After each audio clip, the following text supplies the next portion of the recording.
everyone. Today in this video we'll be delving into the legal issues surrounding cybersecurity for social media platforms in India. Our focus today will be on the regulatory framework, key legislations, compliance challenges, and the balancing act between user privacy and national security. What exactly is cybercrime? It is essentially a broad term that is used to define criminal activity in which computers or computer networks are used as tools, targets, and places to conduct criminal activity, including everything from phishing, credit card frauds, child pornography, scams, cyber terrorism, defamation, etc. With the rise in the use of social media such as Facebook, Instagram, and other websites or applications that are basically used for social networking, there has also been a sudden increase in the amount of personal information, ideas, content that is being shared at a very large scale. This has led to a subsequent increase in cybercrime such as identity theft, cyberbullying, hate speech, fraud, hacking, intellectual property theft, misinformation and fake news, revenge pornography, and child pornography. So in this presentation, we'll be looking into 6 key legal issues revolving around cybercrimes and its relationship with social media, namely data protection and privacy, intermediary liability, content regulation, cybercrimes and enforcement, intellectual property rights, advertising and consumer protection. India's regulatory framework for cybersecurity and social media is rooted in several key laws and regulations. The primary laws that we'll be looking at in this presentation include Information and Technology Act, the Intermediary Guidelines and Digital Media Ethics Code 2021, Digital Personal Data Protection Act, and the Bharatiya Nyaya Sanhita. In India, cybersecurity for social media platforms involves navigating a complex set of legal issues and regulations designed to protect user data, maintain national security, and ensure reasonable content management.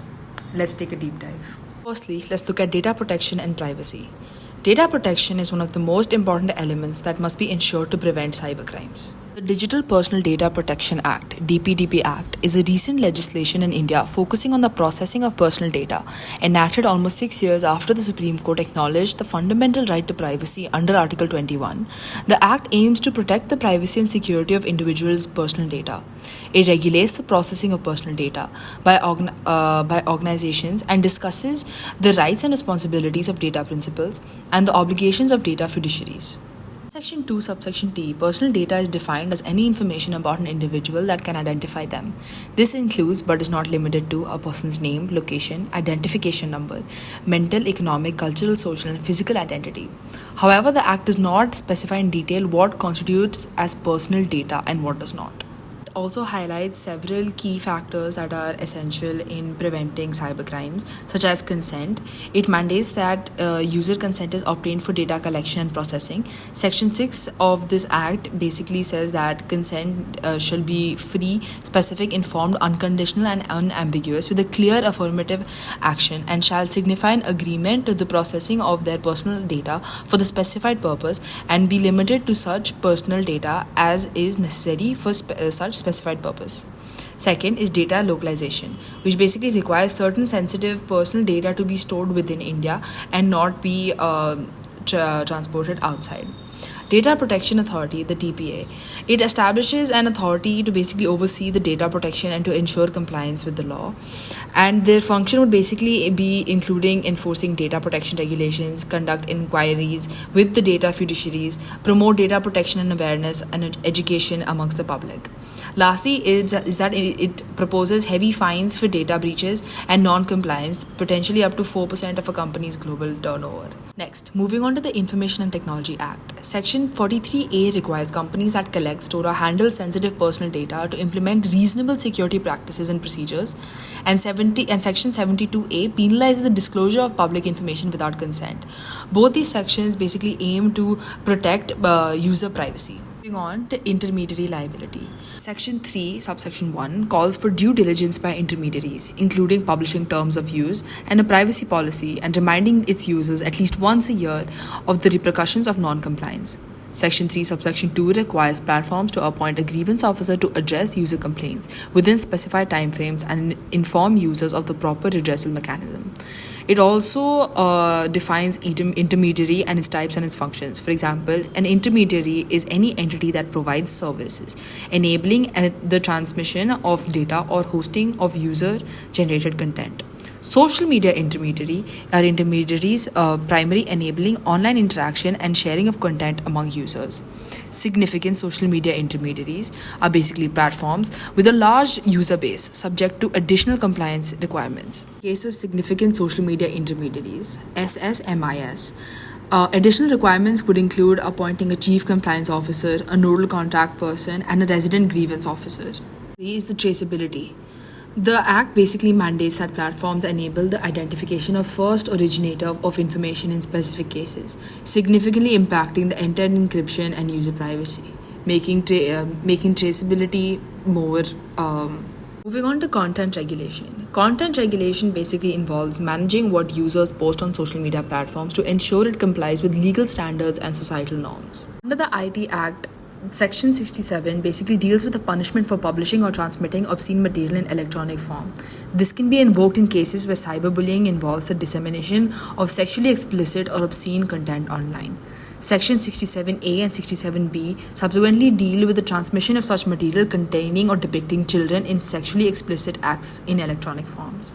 69A of this Act empowers the government to issue orders to block access to any information that threatens the sovereignty, integrity, defense, or security of the state or public order as well.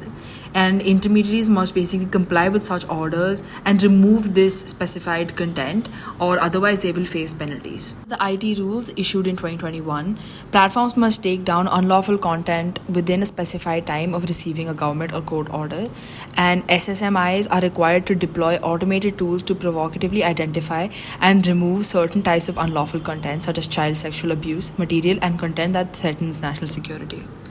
Over to cybercrimes and enforcement. Cybercrime enforcement under the IT Act includes penalties for hacking, identity theft, and cyber terrorism. Social media platforms can be held accountable if they facilitate or fail to prevent such activities. They must cooperate with law enforcement agencies in these investigations.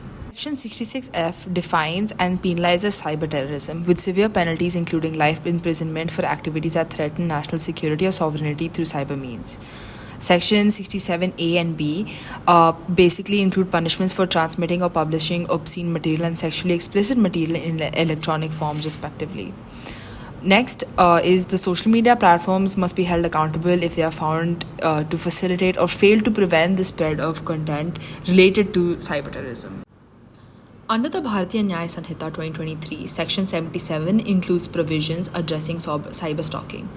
Clause 109 of the Act seeks to define organized crimes to mean and includes cybercrimes having severe consequences. Cyberbullying and online defamation can be addressed under civil or criminal law based on the situation.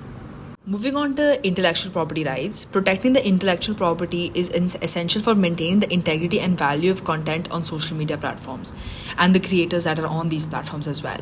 Intellectual property theft is considered one of the biggest cybercrimes in today's day and age. We will be discussing the content infringement and copyright infringement, which will be covered under the Copyright Act 1957. So, copyright infringement occurs when someone uses copyrighted material without the permission of its owner. Social media platforms have made it so much easier to share content, but this has also increased the instances of copyright infringement. For example, using certain pictures, certain music, audios, etc. in the media that is shared on these social media platforms, basically without the permission of the owner, this constitutes as copyright infringement. Social media platforms must address copyright infringement claims typically by removing or disabling access to infringing content upon receiving a legitimate complaint. There's also something known as safe harbor provision, which basically is declared in section 79, and it declares that an intermediary shall not be liable for any third-party information, data, or communication link made available or hosted by it. This safeguards social media platforms and legal protection for internet service providers and other intermediaries that host these third-party content. Lastly is advertising and consumer protection. Advertising and consumer protection laws basically ensure that social media platforms engage in fair trade practices and provide clear information to their users. This basically reduces chances of frauds happening, misinformation, and further cybercrimes, hacking, phishing, etc. The consumer protection e-commerce rules established in 2020 basically aim to create a transparent environment which basically requires social media platforms involved in e-commerce to ensure transparency in advertising, to provide clear information about the products and services offered. It also prohibits false advertising and mediates platforms to address consumer complaints promptly. In conclusion, navigating the legal landscape of cybersecurity for social media platforms in India requires a proactive approach to understanding and complying with the various laws that exist. Cybercrime in the age of social media covers a vast scope of crimes, and this video aims to provide an overview of the laws meant to deal with them. Thank you for watching the video this far, and please like, share, and